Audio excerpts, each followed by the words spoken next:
Bonjour à tous et bienvenue.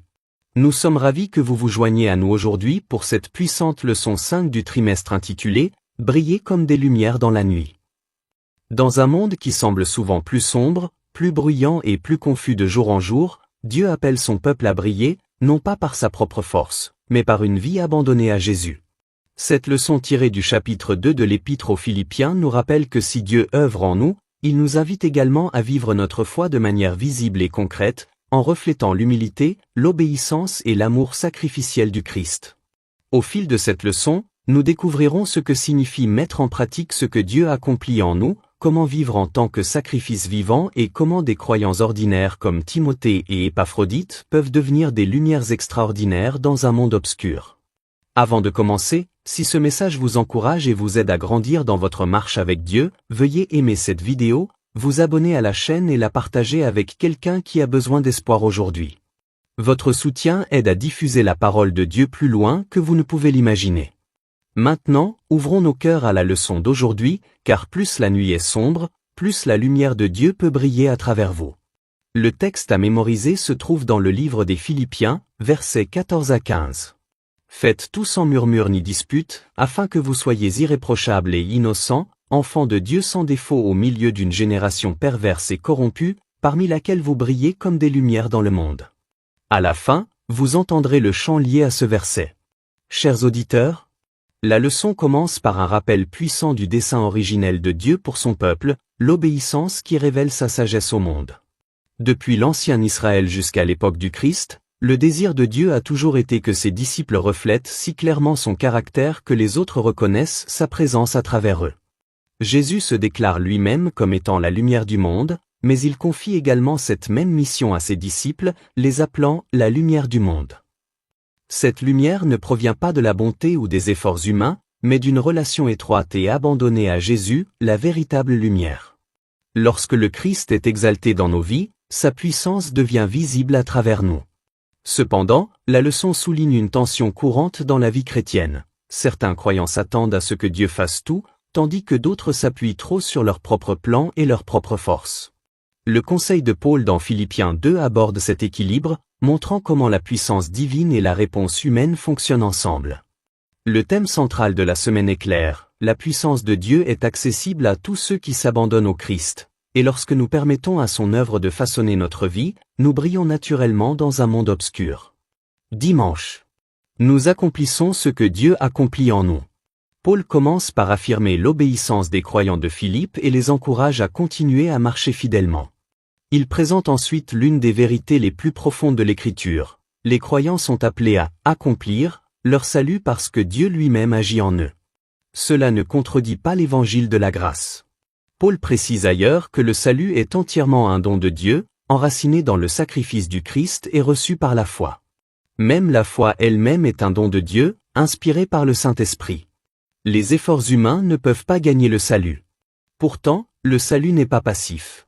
Dieu recrée le croyant par la nouvelle naissance, lui donnant le pouvoir de choisir l'obéissance, de résister à la tentation et de mener une vie transformée. Œuvrer pour son salut signifie vivre ce que Dieu a déjà placé dans le cœur. L'expression « avec crainte et tremblement » ne fait pas référence à la terreur, mais à la révérence, à la conscience de la présence sainte de Dieu et à notre dépendance envers lui. Cette journée met l'accent sur la lutte permanente entre la nouvelle vie en Christ et la nature humaine déchue.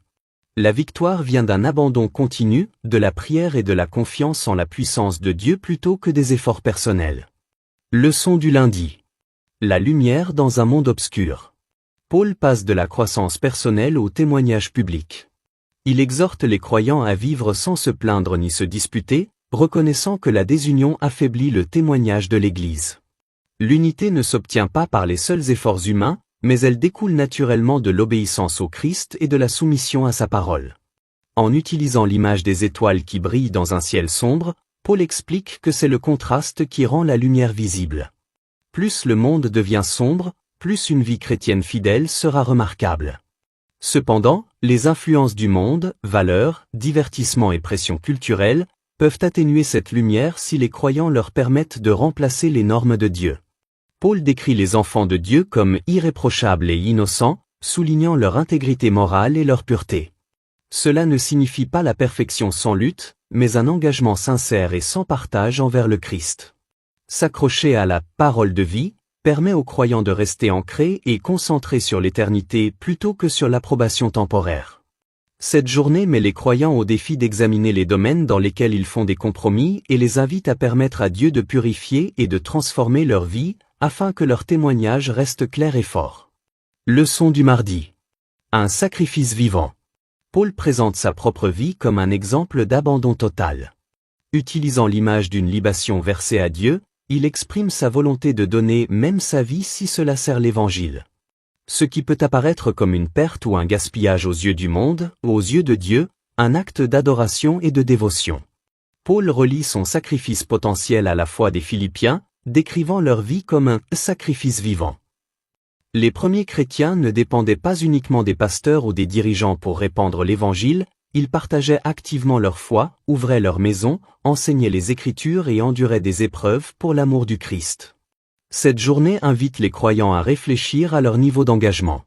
Un sacrifice vivant n'est pas un acte ponctuel, mais une décision quotidienne de placer le royaume de Dieu au-dessus du confort personnel, de l'ambition et de la sécurité. La vraie joie ne se trouve pas dans la préservation de soi, mais dans le service sincère de Dieu. Leçon du mercredi. Un caractère éprouvé. Paul se tourne vers Timothée comme un exemple vivant d'un caractère semblable à celui du Christ. Timothée est décrit comme partageant les mêmes idées que Paul, ayant le même cœur pour le Christ et une préoccupation sincère pour les autres. Sa fidélité a été mise à l'épreuve et prouvée par des années de service, d'épreuve et de responsabilité. Un caractère éprouvé ne se développe pas du jour au lendemain. Il se forge à travers les épreuves, les déceptions et la fidélité quotidienne. Paul souligne que l'authenticité de Timothée ne se révèle pas par des mots, mais par des actions cohérentes et de l'endurance. Cette journée met en évidence la valeur spirituelle des épreuves.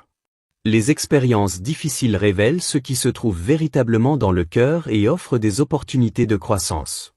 Lorsque les épreuves sont endurées avec humilité et confiance en Dieu, elles façonnent les croyants à l'image de la patience, de la douceur et de l'amour du Christ. Leçon du jeudi. Ayez en estime de tels hommes. Paul présente Épaphrodite, un serviteur fidèle mais peu connu dont la vie est un exemple de service sacrificiel. Converti du paganisme, Épaphrodite devient un travailleur dévoué, un messager et un compagnon de Paul. Il risque sa vie pour subvenir aux besoins de Paul en prison et lui apporte fidèlement l'aide de l'église de Philippe. Malgré une grave maladie, Épaphrodite reste fidèle à sa mission. Paul exhorte l'Église à l'accueillir avec joie et honneur, non pas en raison de sa position ou de sa renommée, mais en raison de sa volonté de servir de manière désintéressée. Cette journée redéfinit la grandeur dans le royaume de Dieu. Le véritable honneur n'appartient pas à ceux qui ont un statut ou une visibilité, mais à ceux qui reflètent l'humilité, le courage et l'amour du Christ. Les vies discrètement consacrées au service sont précieuses aux yeux de Dieu. Leçon du vendredi. Réflexion complémentaire. Les réflexions finales soulignent que l'amour sacrificiel est la marque distinctive de ceux qui sont les plus proches du Christ. La vie de Paul est un témoignage d'abandon total, vivre pour le Christ et mourir pour sa gloire.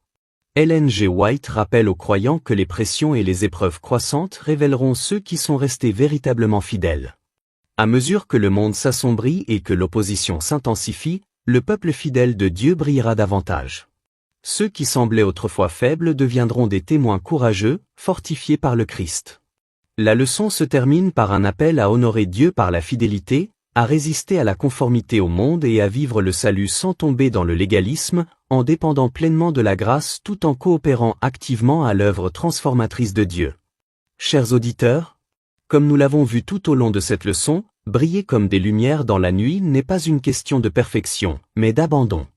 Lorsque nous permettons à Dieu d'agir en nous, notre vie commence à refléter l'humilité, l'obéissance et l'amour sacrificiel du Christ.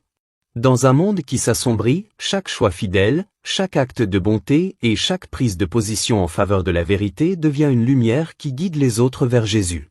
Puissions-nous choisir chaque jour de vivre ce que Dieu accomplit en nous et de briller pour sa gloire jusqu'au jour où le Christ reviendra.